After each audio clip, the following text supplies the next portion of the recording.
first sleepover.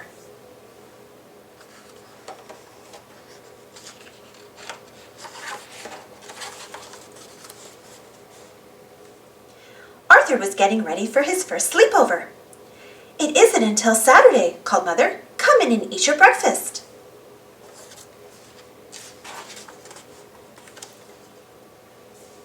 Father laughed while he read the paper. "Some man in town says he saw a spaceship," he chuckled. "Probably the same man who thinks he saw Elvis at the mall," joked Mother. "I don't believe in aliens," said Arthur. "Well, the National Requirer does," said DW, "and they'll pay a lot of money for a picture of one."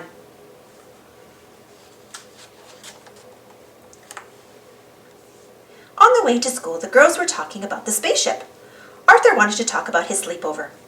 "We can have the sleepover in my tent," said Arthur. "You wouldn't catch me out in a tent with these spaceships landing," said Muffy. "Bad news," said Buster. "My mom thinks I'm too young for a sleepover. I can't come." "But you have to," said Arthur. "It's my first sleepover, and you're my best friend."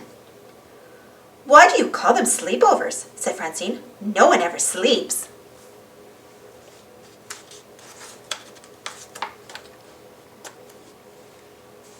That afternoon, Arthur told his mother about Buster's problem. "Well, I'll see what I can do," said Mother.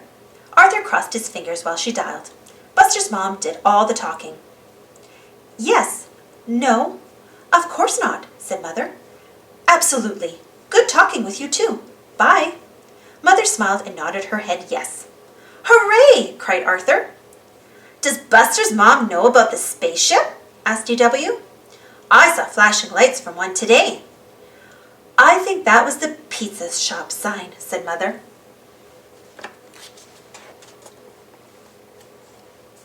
Saturday morning, Arthur was outside making the tent cozy for his sleepover. His family helped too. "I was just thinking," said DW, "how do we know you're our real parents and not aliens in their bodies?" "Did you brush your teeth?" asked Father. "And pick up that mess in your room, young lady?" said Mother. Okay, said DW. "They sound real to me," said Arthur.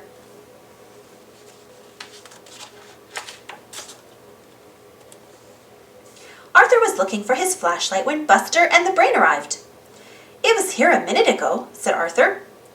"I wonder if you'll see any aliens," said DW. "If we do," said the Brain, "how will we communicate with them?" "Forget about communicating," said DW. "Take pictures for the National Requirer. Use my camera. We can split the money." "Let's make some signs," said Arthur. "Good idea," said Buster. "But first I have to call my mom."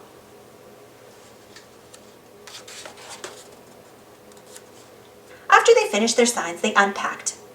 "I brought a few snacks," said the Brain.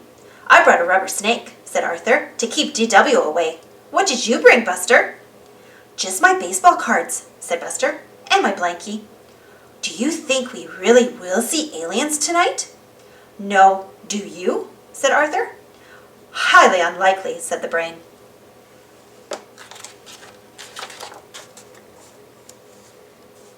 The boys forgot all about aliens.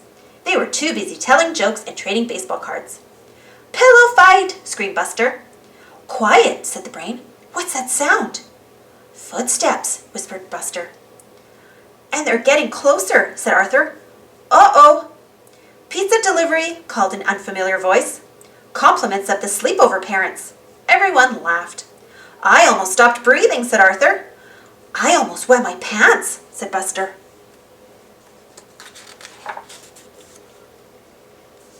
Before they knew it, they heard another voice. "Lights out," said Father. "It's after 9, bedtime." "Already?" said Arthur.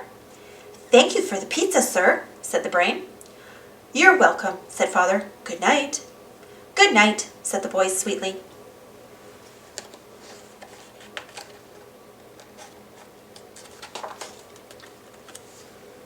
As soon as they heard Father go back into the house, they shot out of their sleeping bags like cannonballs. "I heard bedtime," said the Brain, "but I didn't hear sleep time." "Let's tell spooky stories," said Arthur. "How about cards?" suggested Buster.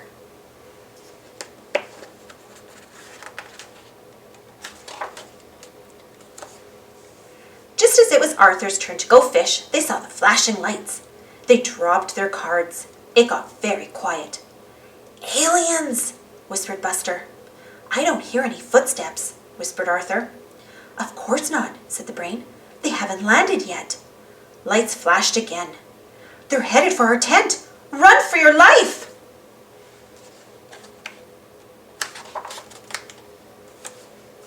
No one could find the flaps. "Help!" screamed Buster. "Let me out!" The tent collapsed. That didn't stop them from making a run for it, but a large maple tree did. "Ouch!" said Arthur. "I'm calling my mom," said Buster.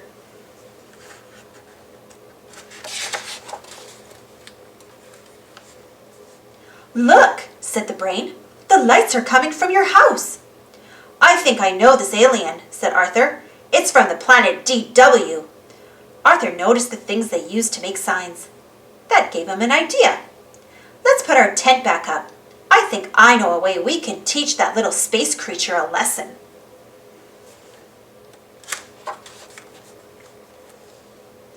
Later, Arthur crept quietly into the house.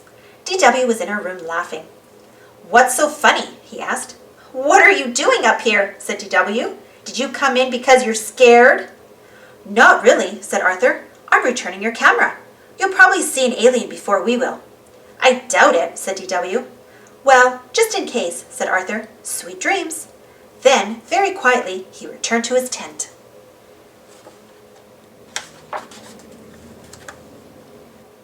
A minute later, DW heard a tap at her window. "Aliens!" she screamed. She screamed so loud it woke up everyone in the neighborhood. Everyone except Buster, the brain, and Arthur.